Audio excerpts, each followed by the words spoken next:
mistakes being made right off the bat that people need to typically avoid? I will always say it's going to be running too much, too fast.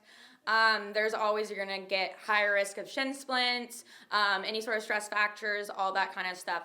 As well as shoes, not a plug for the running store, but running in shoes that have not been changed out in a long time are also kind of putting you at a higher risk of injury. So it's always important to get a new pair of shoes when you're trying things out, and then making sure you're taking it slow. So doing a little bit of walking, alternating that walking and running is really kind of crucial when you're getting back into the whole entire sport.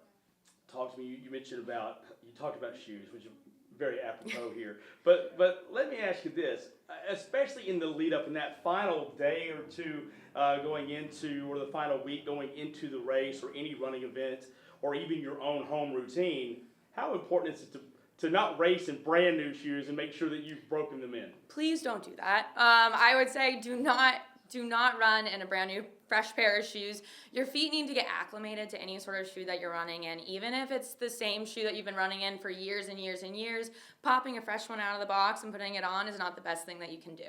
So I always recommend at least getting a few runs in, even the week prior if it's a new pair of shoes, but don't pull them right out of the box on the day of, especially if it's a complete different change. So if you're going into putting on a speed shoe thinking you want to try something faster that you're just grabbing on off the shelf, don't recommend it. You might injure yourself, and then also you're putting yourself at higher risk of having to sit out for a longer period of time.